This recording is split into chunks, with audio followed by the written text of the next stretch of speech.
BNP চেয়ারপারসনের চিকিৎসায় ever কেয়ারে যুক্তরাজ্যের বিশেষজ্ঞ দল যুক্ত হচ্ছে চীনা টিম। দ্রুত সুস্থ হবেন আশা বিএনপির। আসন্ন নির্বাচন অবাধ, সুষ্ঠু, উৎসবমুখর হবে আশা প্রধান উপদেষ্টার। সেনাবাহিনীকে এনডিসির জ্ঞান কাজে লাগানোর পরামর্শ। গুমের শিকারদের নির্যাতনে টিএফআই সেলে শব্দ নিরোধক কক্ষ বানিয়েছিল র্যাব। আসামিদের বিরুদ্ধে গুম খুনকে প্রাতিষ্ঠানিক রূপ দেওয়ার অভিযোগ। এবং সম্মতি ছাড়াই ভোজ্য তেলের দাম বাড়ানোয় ক্ষুব্ধ সরকার। সংশ্লিষ্টদের বিরুদ্ধে ব্যবস্থার ঘোষণা বাণিজ্য উপদেষ্টার।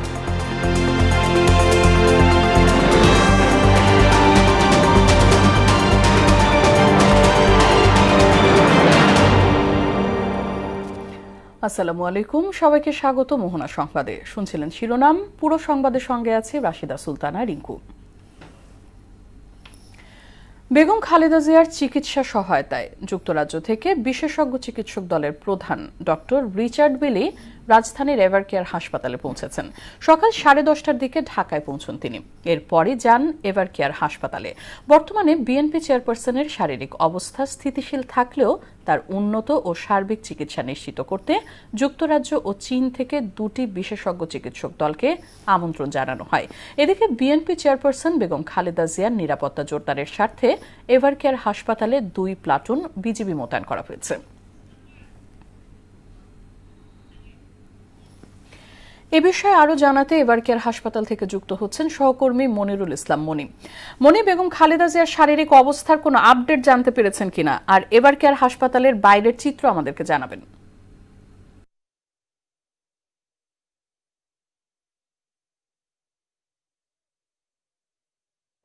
রিঙ্কু, আমরা এই মুহূর্তে আছি বসুন্ধরা এভার কেয়ার হাসপাতালে, যেখানে বিএনপি চেয়ারপারসন এবং সাবেক 3 বারের প্রধানমন্ত্রী বেগম খালেদা জিয়ার চিকিৎসা চলছে। এবং এখানে কিন্তু আসলে পর্যাপ্ত নিরাপত্তা ব্যবস্থা, এবং তাকে কিন্তু ইতিমধ্যেই জানেন যে বেগম খালেদা জিয়াকে বিশেষ মর্যাদা দেওয়া হয়েছে এবং তাকে বিশেষ গুরুত্বপূর্ণ ব্যক্তি হিসেবে সেই প্রোটোকল দিচ্ছে সরকার। এবং আমরা এভার কেয়ার হাসপাতালের সামনের দৃশ্য যদি দেখা, এখানে কিন্তু আসলে দলীয় নেতাকর্মীর সংখ্যা কম, কারণ এখানে যারা আসছেন তারা কিন্তু সাধারণ মানুষ এবং কিছু মাদ্রাসার শিক্ষার্থী এবং স্কুল কলেজের শিক্ষার্থীদেরকেও আমরা দেখেছি। তারা কিন্তু দুহাত তুলে বেগম খালেদা জিয়ার জন্য দোয়া করছেন। আর বিশেষ করে এখানে কিন্তু বিজিবির অতিরিক্ত 2 প্লাটুন বিজিবি মোতায়েন করা হয়েছে এবং পাশাপাশি এফবিএন সদস্যর সংখ্যাও বাড়ানো হয়েছে এবং সরকার এটিকে কিন্তু আসলে বিশেষভাবে গুরুত্ব দিয়েছে। আর তার শারীরিক অবস্থা সম্পর্কে যদি বলি, সেক্ষেত্রে কিন্তু তার শারীরিক অবস্থা কিন্তু আগের মতোই রয়েছে, অর্থাৎ স্থিতিশীল রয়েছে। বিশেষ করে তার হৃদযন্ত্র, কিডনি সহ লিভার সহ ফুসফুস ক্ষতিগ্রস্ত হয়েছে এবং এগুলো কিন্তু আসলে একটি কাজ করলে আরেকটি কাজ করছে না বলে বিশেষজ্ঞ যে টিম এবং যারা বিএনপি যে মুখপাত্র আছেন, বিশেষ করে চিকিৎসার যে তথ্য দিচ্ছেন তারা এমনটি নিশ্চিত করেছেন। এবং সেক্ষেত্রে জানেন যে আজকে মার্কিন বিশেষজ্ঞ দল এসেছেন, রিচার্ড বিলি, তার নেতৃত্বে কিন্তু আসলে তিনি বেগম খালেদা জিয়ার যেই হালনাগাদ রিপোর্ট এবং আগের যেই মেডিকেল রিপোর্ট রয়েছে সেগুলো পর্যালোচনা করছেন এবং আসলে এখন যে বিশেষজ্ঞ টিম তারা কাজ করছেন তাদের সাথে সমন্বয় করছেন। এবং কিছুক্ষণ আসলে আমরা যে তথ্য আমার কাছে রয়েছে যে চীনা থেকে যে বিশেষজ্ঞ মেডিকেল টিম ইতিমধ্যেই তারা কিন্তু বাংলাদেশে পৌঁছেছেন এবং হয়তো আজ রাতের মধ্যেই তারা এই যেই গঠিত মেডিকেল বোর্ড, সেই বোর্ডের সাথে আসলে কথা বলবেন। এবং আরেকটি যেই বিষয় ভালো লাগার যেই বিষয়টা দেখা যাচ্ছে, সেটা আসলে দল মত নির্বিশেষে তারা কিন্তু যারা আসছেন তারা বেগম খালেদার জন্য দুহাত প্রসারিত করে তারা দোয়া প্রার্থনা করছেন। তাদের একটাই প্রত্যাশা আসলে বিশেষ করে যেই দলের মতাদর্শই হোক না কেন, বেগম খালেদা জিয়াকে আসলে সেই গুরুত্বের জায়গায় রাখতে চান। রিঙ্কু, আমার কাছে এই ছিল বেগম খালেদা জিয়ার স্বাস্থ্যের সবশেষ। ধন্যবাদ মনির আপনাকে। বিএনপি চেয়ারপারসন বেগম খালেদা জিয়া শীঘ্রই সুস্থ হয়ে দেশবাসীর কাছে ফিরবেন বলে আশা জানিয়েছেন দলটির স্থায়ী কমিটির সদস্য ডক্টর মঈন খান। একই প্রত্যাশার কথা জানান সিনিয়র যুগ্ম মহাসচিব রুহুল কবির রিজভী। বেগম জিয়ার অসুস্থতাকালীন তার প্রতি অকৃত্রিম ভালোবাসা দেখানোয় দেশবাসীর প্রতি কৃতজ্ঞতা প্রকাশ করেন তিনি। সকালে নয়াপল্টনে আলাদা দোয়া মাহফিলে এসব কথা বলেন বিএনপি নেতারা। নাহিদ সিরাজি নিম্মির রিপোর্ট। চিকিৎসাধীন বিএনপি চেয়ারপারসন বেগম খালেদা জিয়ার রোগমুক্তি কামনায় দোয়া এবং মিলাদ মাহফিলের আয়োজন চলছে পুরো দেশ জুড়ে। নয়াপল্টনে পৃথক দোয়া মাহফিলের আয়োজন করে জাতীয়তাবাদী কৃষক দল ও বাংলাদেশ জাতীয়তাবাদী পল্লী চিকিৎসক অ্যাসোসিয়েশন। এতে উপস্থিত ছিলেন বিএনপির সিনিয়র যুগ্ম মহাসচিব রুহুল কবির রিজভী ও দলটির স্থায়ী কমিটির সদস্য আব্দুল মঈন খান। রুহুল কবির রিজভী বলেন, দেশের স্বাধীনতা সার্বভৌমত্বের সঙ্গে কখনো আপোষ করেননি খালেদা জিয়া। সুস্থ হয়ে তিনি জাতির প্রত্যাশা অনুযায়ী নেতৃত্ব দেবেন বলেও আশা জানান রিজভী। দেশনেত্রী বেগম খালেদা জিয়াকে আমরা সুস্থ দেখব, তিনি সুস্থ হয়ে উঠবেন এবং এই জাতির যে প্রত্যাশা, সে প্রত্যাশা দেশনেত্রী বেগম খালেদা জিয়া তিনি আবারও নেতৃত্ব দিবেন, আবারও উদ্বুদ্ধ করবেন এবং এই জাতির যারা শত্রু তাদের বিরুদ্ধে কণ্ঠের সকল শক্তি দিয়ে তিনি বরাবর যেভাবে তার কণ্ঠের ধ্বনি, তার শব্দ, সাহসী উচ্চারণে বাংলাদেশের মানুষকে ঐক্যবদ্ধ করত, আবার তার সেই বাণী আমরা শুনব। দেশের মানুষের দোয়া ভালোবাসায় বিএনপি চেয়ারপারসন দ্রুতই সুস্থ হয়ে উঠবেন বলে প্রত্যাশা করেন বিএনপির স্থায়ী কমিটির সদস্য আব্দুল মঈন খান। আমরা প্রত্যাশা করি ইনশাআল্লাহ মহান আল্লাহ তাআলা আমাদের সকলের যে আবদার, আমাদের সকলের যে ফরিয়াদ, সেই ফরিয়াদ মহান আল্লাহ তাআলা গ্রহণ করবেন এবং শহীদ প্রেসিডেন্ট জিয়া রহমানের কথা আমরা স্মরণ করি আজ, এবং আমরা বিশ্বাস করি দেশনেত্রী বেগম খালেদা জিয়ার প্রতি আল্লাহ রহমত প্রদর্শন করে তিনি ইনশাআল্লাহ তাকে সম্পূর্ণ সুস্থ করে আমাদের আইনের প্রতি শ্রদ্ধাশীল বেগম খালেদা জিয়া দীর্ঘদিন মানুষের অধিকার রক্ষায় কাজ করে গেছেন বলেও উল্লেখ করেন মঈন খান। আপনারা জানেন তাদেরকে। নাহিদ সিরাজি নিম্মি, মোহনা সংবাদ, ঢাকা। আগামী ফেব্রুয়ারিতে অনুষ্ঠিতব্য নির্বাচন ও গণভোট অবাধ, শান্তিপূর্ণ ও উৎসবমুখর হবে বলে ফের আশাবাদ জানালেন প্রধান উপদেষ্টা ডক্টর মোহাম্মদ ইউনূস। সকালে মিরপুর সেনানিবাসে ন্যাশনাল ডিফেন্স কলেজের এনডিসি ও এএফডব্লিউসি কোর্সের সমাপন অনুষ্ঠানে তিনি এই আশা ব্যক্ত করেন। দেশের নিরাপত্তা ও কৌশলগত সিদ্ধান্ত গ্রহণে ন্যাশনাল ডিফেন্স কলেজের মাধ্যমে অর্জিত জ্ঞান কার্যকর ভূমিকা রাখবে বলে মন্তব্য করেন তিনি। প্রধান উপদেষ্টা বলেন, বাংলাদেশের কৌশলগত অবস্থান দেশের জন্য বিশাল সুযোগের দ্বার উন্মোচন করেছে। এ সময় বিএনপি চেয়ারপারসন বেগম খালেদা জিয়ার সুস্থতা কামনায় সবার দোয়া কামনা করেন প্রধান উপদেষ্টা। Your contributions to global peace through participation in the United Nations peacekeeping missions have enhanced Bangladesh's global image in our national election and referendum in coming February, to make it not only a historical landmark, also a peaceful and festive, make it a festive occasion for all voters who turn out to vote. একটি ভালো নির্বাচনের স্বার্থে অংশীজনদের যার যার অবস্থান থেকে ইতিবাচক ভূমিকা রাখার আহ্বান জানিয়েছেন নির্বাচন কমিশনার আবুল ফজল মোহাম্মদ সানাউল্লাহ। আর ইসি সচিব আক্তার আহমেদ বলেন, গণভোটের 4টি বিষয়ে হ্যাঁ না ভোট দিতে সমস্যা হবে না। সকালে নির্বাচন কমিশনে এক কর্মশালার উদ্বোধন অনুষ্ঠানে এসব কথা বলেন তারা। এমআর আসাদের রিপোর্ট।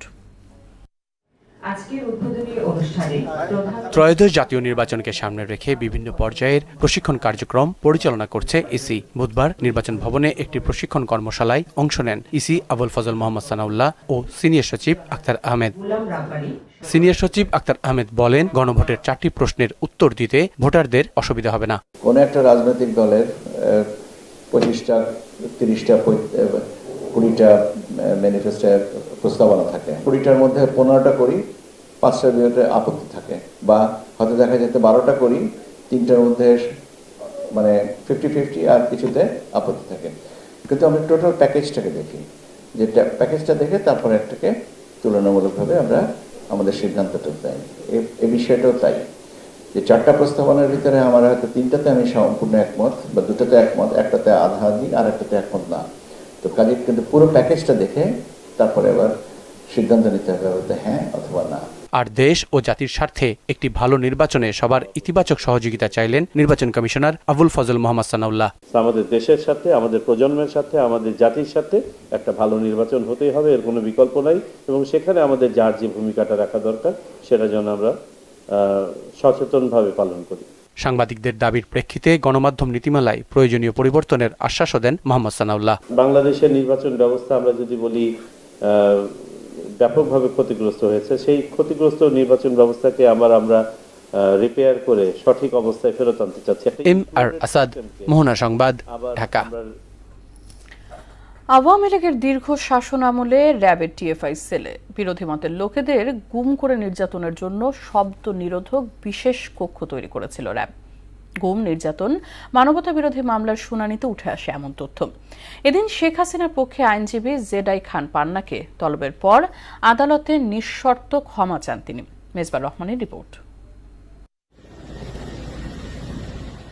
5 আগস্ট আওয়ামী সরকারের পতনের পর একে একে উদ্ঘাটন হতে থাকে গুমের ঘটনা। টাস্কফোর্স ফর ইন্টারোগেশন ছেলে নির্যাতনের ঘটনায় করা মামলায় বুধবার আনুষ্ঠানিক অভিযোগ গঠনের শুনানি হয়। শেখ হাসিনা, আসাদুজ্জামান খান কামাল, তারেক সিদ্দিকী ও 11 সেনা কর্মকর্তা সহ এই মামলায় মোট অভিযুক্ত 17 জন।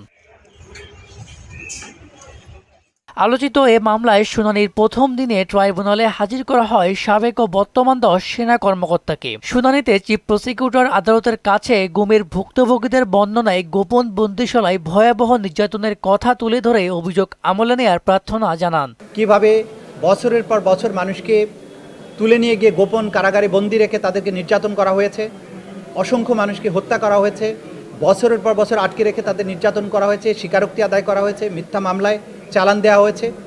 কিভাবে গুমকে প্রাতিষ্ঠানিকভাবে বাংলাদেশের জনগণের উপরে একটা হাতিয়ার হিসেবে ব্যবহার করে রাজনৈতিকভাবে ক্ষমতা দীর্ঘায়িত করার চেষ্টা করা হয়েছে, সেই বিষয়গুলো আমরা আদালতে উপস্থাপন করেছি।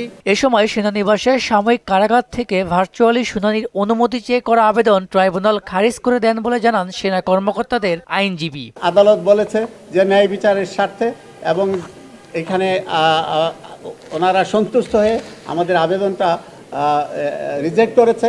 শেখ হাসিনার মামলায় যুক্ত হওয়ার পর সামাজিক মাধ্যমে ঘোষণা দিয়ে আদালতে অনুপস্থিত থাকায় জ্যেষ্ঠ আইনজীবী জেডাই খান পান্নাকে ট্রাইব্যুনালে তলব করা হলে আদালতে নিঃশর্ত ক্ষমা প্রার্থনা করেন তিনি। এর এক পর্যায়ে গুমের 2 মামলায় শেখ হাসিনার পক্ষে স্টেট ডিফেন্স হিসাবে আমির হোসেনকে নিয়োগ দেন ট্রাইব্যুনাল। আমার যে পজিশনটা হলো, একদিকে এই প্রসিকিউশনের দেখাই বলছে যে ওনাদের বাহিনী, এবং আরেকদিকে হলো যে আওয়ামী লীগের যে সাপোর্টার, তাদের দুই দিকের যে উক্তি, তা তো আমি স্যান্ডউইচ হয়ে গেছি। টিএফআই সেলে সংগঠিত গুম ও নির্যাতনের মামলায় পরবর্তী শুনানির দিন 14 ডিসেম্বর ধার্য করেন ট্রাইব্যুনাল। মেজবার রহমান, মোহনা সংবাদ, ঢাকা। সয়াবিন তেলের দাম লিটারে 9 টাকা বাড়ানোর ব্যবসায়ীদের সিদ্ধান্তে সরকারের সম্মতি নেই বলে জানিয়েছেন বাণিজ্য উপদেষ্টা শেখ বশিরউদ্দিন। এর আইনি ভিত্তি নেই উল্লেখ করে তিনি বলেন, আলোচনার মাধ্যমে পরবর্তী করণীয় ঠিক করবে মন্ত্রণালয়। আর ক্যাব সভাপতি বললেন, সরকারের অনুমোদন ছাড়া দাম বাড়ানো অন্যায়। শামীমুজ্জামান চৌধুরীর রিপোর্ট। নিজেদের খেয়াল খুশিতে সয়াবিন তেলের দাম লিটারে 9 টাকা এবং খোলা তেল 5 টাকা বাড়িয়ে দেয় আমদানিকারক ও বাজারজাতকারী প্রতিষ্ঠানগুলো। এর আগে গত অক্টোবরেও একইভাবে সরকারের অনুমতি ছাড়া ভোজ্য তেলের দাম বাড়িয়েছিল কোম্পানিগুলো। তখন সরকার জানায় এভাবে মূল্য বাড়ানোর সুযোগ নেই। পরবর্তী সময়ে চাপের মুখে সেই সিদ্ধান্ত প্রত্যাহার করা হয়। সরকারের অনুমতি ছাড়া বারবার ভোজ্য তেলের দাম বাড়ানোয় প্রশ্ন উঠেছে ব্যবসায়ীদের উপর সরকারের নিয়ন্ত্রণ নিয়ে। এ বিষয়ে দুপুরে সচিবালয়ে সাংবাদিকদের মুখোমুখি হন বাণিজ্য উপদেষ্টা। বলেন, বাণিজ্য মন্ত্রণালয়কে না জানিয়ে অযৌক্তিকভাবে ভোজ্য তেলের দাম বাড়িয়েছে ব্যবসায়ীরা। 50 লক্ষ লিটার তেল যদি টেন্ডারে 20 টাকা কমে আমরা কিনতে পারি, তাহলে বাজারে কেন এত বেশি দামে বিক্রি হবে? এটা কোনো যৌক্তিক কারণ আমি খুঁজে পাচ্ছি না। উপদেষ্টা জানান, আলোচনার মাধ্যমে পরবর্তী করণীয় ঠিক করা হবে। আমরা আমাদের পদক্ষেপগুলো তো নিব, আমরা তো আলোচনায় বসছি। এটা তো আর মানে মার্কেটে যে তরল নিয়ে যুদ্ধ করার জিনিস না। আমাদের পদক্ষেপগুলো নেওয়ার জন্য আমাদের আলোচনা প্রয়োজন আছে। আইনসঙ্গত আমাদের যে ব্যবস্থাগুলো আছে আমরা সবগুলোই নেব। কনজিউমার্স অ্যাসোসিয়েশন অব বাংলাদেশ ক্যাবের সভাপতি AHM শফিকুজ্জামান বলেন, সরকারের অনুমোদন না নিয়ে তেলের দাম বাড়ানোয় আইনের ব্যত্যয় ঘটেছে। এখন আমি গতকালকে থেকে জানি যে হঠাৎ করে 9 টাকা বাড়িয়ে দিয়েছে।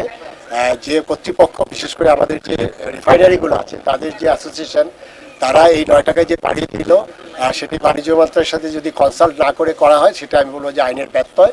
রমজান সামনে রেখে সরকারের সার্বিক প্রস্তুতি রয়েছে বলেও জানান বাণিজ্য উপদেষ্টা শামীমুজ্জামান চৌধুরী, মোহনা সংবাদ, ঢাকা। সেখান থেকে প্রায় 20 টাকা কম। সহকারী শিক্ষকদের আন্দোলনে রুদ্ধশ্বাস পরিস্থিতি তৈরি হয়েছে সরকারি প্রাথমিক বিদ্যালয়। শিক্ষা অফিসের সহায়তায় একাই পরীক্ষা নিতে বাধ্য হচ্ছেন প্রধান শিক্ষকরা। এতে অভিভাবকদের মধ্যে দেখা দিয়েছে উদ্বেগ। দাবি না মানলে স্কুলে তালা ঝুলিয়ে কমপ্লিট শাটডাউন অব্যাহতের ঘোষণা আন্দোলনরত শিক্ষকদের। প্রতিনিধিদের পাঠানো তথ্যে বিস্তারিত জানাচ্ছেন সিফাত রহমান জেসি। 11তম গ্রেড সহ 3 দফা দাবি আদায়ে শাটডাউন কর্মসূচি পালন করছেন প্রাথমিক বিদ্যালয়ের সহকারী শিক্ষকরা। বেতন স্কেল 10ম গ্রেডে নির্ধারণ, 10 ও 16 বছর পূর্তিতে উচ্চতর গ্রেড প্রাপ্তির জটিলতার অবসান এবং সহকারী শিক্ষক থেকে প্রধান শিক্ষক পদে শতভাগ বিভাগীয় পদোন্নতির দাবি তাদের। অর্থ মন্ত্রণালয়ের প্রতিশ্রুতি অনুযায়ী দাবি বাস্তবায়ন না হওয়ায় হতাশ শিক্ষকরা। আমাদের দাবির প্রেক্ষিতে দৃশ্যমান কোনো অগ্রগতি এখন পর্যন্ত সাধিত হয়নি। দাবি আদায়ে কমপ্লিট শাটডাউন কর্মসূচি শুরু করেন সরকারি প্রাথমিকের সহকারী শিক্ষকরা। এতে কোমলমতি শিশুদের পরীক্ষা নিয়ে তৈরি হয় জটিলতা। যদিও কোনো কোনো স্কুলে অভিভাবক অথবা শিক্ষা অফিসার সহায়তায় প্রধান শিক্ষকরা বার্ষিক পরীক্ষা নেন। অনেকে আবার দাবির পক্ষে অবস্থান নিয়ে পরীক্ষা বন্ধ রাখেন। আমাদের যে শিক্ষকদের যে দাবিগুলি, এগুলি ঊর্ধ্বতনরা তারা আমাদেরকে দাবিগুলি মেনে নিক এবং তাদের শিক্ষকরা যেন তাদের পরীক্ষা নেয়। সহকারীদের 3 দফা যে দাবি 11তম গ্রেডের জন্য, আমরা আসলেও তাদের সাথে এই আন্দোলনে আমরা একমত আছি। আজকে আমি পরীক্ষা নিচ্ছি অফিসিয়াল নির্দেশনা মোতাবেক, রুটিন অনুযায়ী পরীক্ষা নিচ্ছে এবং অভিভাবক এবং শিক্ষার্থীদের কথা চিন্তা করে। চলমান পরিস্থিতিতে সন্তানদের পড়াশোনার পরিবেশ নিয়ে চিন্তিত অভিভাবকেরা। পরীক্ষা স্থগিত করাতে সবার মনে খুব খারাপ ছিল, বাচ্চাদের, অভিভাবকের বদ্ধ ছিল। সবারই মনে একটু খারাপ লাগছে যে পোলাপানে পড়ালেখা একটু ড্যাম হচ্ছে। ওই দিন পরীক্ষা দিতে আসি না, আগে আমাদের পরীক্ষা ঝামেলা ছিল, এখন ঝামেলা নাই, তাই আমরা পরীক্ষা দিতে আসছি। ঊর্ধ্বতন কর্তৃপক্ষের নির্দেশে পরীক্ষা চালু রাখতে কাজ করছেন বিভিন্ন বিদ্যালয়ের প্রধান শিক্ষক ও উপজেলা প্রাথমিক বিদ্যালয়ের কর্মকর্তারা। আমাদের ঊর্ধ্বতন কর্তৃপক্ষের যে নির্দেশনা আছে, পরীক্ষা যেহেতু বার্ষিক পরীক্ষা, ছেলেমেয়েরা পড়ালেখা করে এখানে আসছে পরীক্ষা দেওয়ার জন্য, উৎসবমুখর পরিবেশে আমরা পরীক্ষা এখানে নিচ্ছি। সিফাত রহমান জেসি, মোহনা সংবাদ। বিএনপি চেয়ারপারসন বেগম খালেদা জিয়ার সুস্থতা কামনায় মিরপুরের পল্লবী ও রূপনগরবাসীর উদ্যোগে সম্মিলিত মিলাদ ও দোয়া মাহফিল করেছে ঢাকা মহানগর উত্তর বিএনপির আহ্বায়ক এবং ঢাকা 16 আসনের ধানের শীষের মনোনীত প্রার্থী আমিনুল হক। বিকেলে মিরপুর সিটি ক্লাব মাঠে এই দোয়ার আয়োজন করে স্থানীয় বিএনপির অঙ্গ সহযোগী সংগঠন। এ সময় পল্লবী ও রূপনগরের মুসল্লি, ছাত্র, শিক্ষক, অভিভাবক সহ সকলেই উপস্থিত ছিলেন। গেল রবিবার রাতে খালেদা জিয়াকে রাজধানীর এভারকেয়ার হাসপাতালে নেওয়া হয়। দেশ ও বিদেশের বিশেষজ্ঞ চিকিৎসক দলের তত্ত্বাবধানে তার চিকিৎসা চলছে। আজকে সারা বাংলাদেশ সহ সারা পৃথিবীর যেখানে মুসলমান ভাইরা রয়েছেন, বোনেরা রয়েছেন, আমাদের প্রিয় নেত্রীর অসুস্থতার খবর পেয়েছেন, তারা সকলেই এক বাক্যে আমাদের প্রিয় নেত্রীর সুস্থতা কামনায় মহান আল্লাহ তাআলার দরবারে দোয়া করছেন। আমরা সকলেই আজকে এখানে সমবেত হয়েছি আমাদের প্রিয় নেত্রীর সুস্থতা কামনার জন্য। বেগম খালেদা জিয়ার শারীরিক সুস্থতার জন্য দোয়া মাহফিল করেছেন কাফরুল রোটারি স্কুল অ্যান্ড কলেজের কার্যনির্বাহী কমিটির সদস্যরা। সাবেক প্রধানমন্ত্রীর রোগ মুক্তির জন্য কোরআন শরীফ খতম ও দোয়া করেন তারা। এ সময় প্রতিষ্ঠানটির শিক্ষক, শিক্ষার্থী, অভিভাবক সহ এলাকার গণ্যমান্যরা উপস্থিত ছিলেন।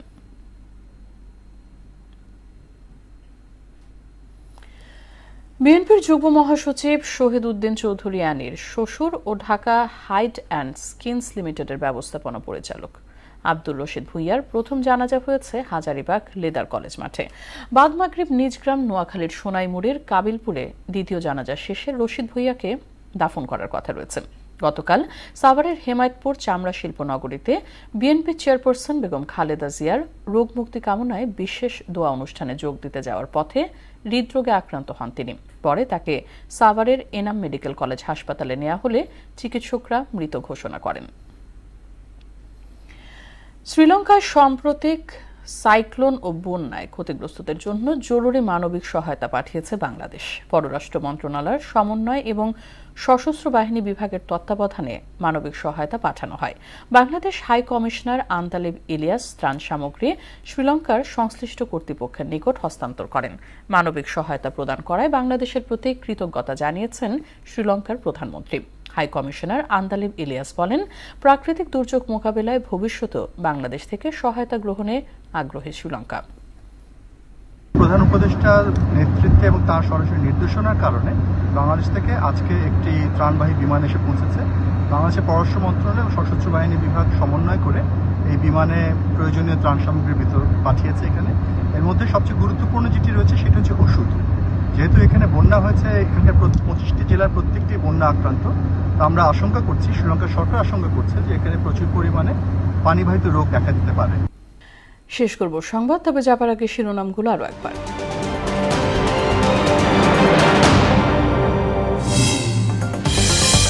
বিএনপি চেয়ারপারসনের চিকিৎসায় এভার কেয়ারে যুক্তরাজ্যের বিশেষজ্ঞ দল।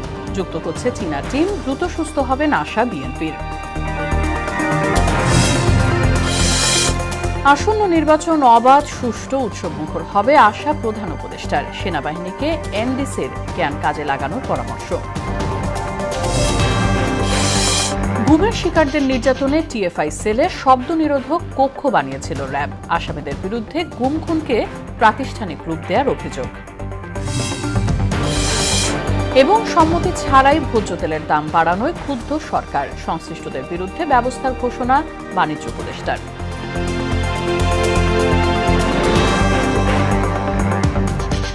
এই ছিল মোহনা সংবাদে। পরবর্তী সংবাদ রাত 9টায়। এর আগে সন্ধ্যা 7টায় দেখবেন সংবাদ এক নজরে। মোহনার সবশেষ খবর জানতে ভিজিট করুন www.mohna.tv। সংবাদ দেখতে পারেন ফেসবুক ও ইউটিউবেও। সঙ্গে থাকার জন্য ধন্যবাদ সবাই।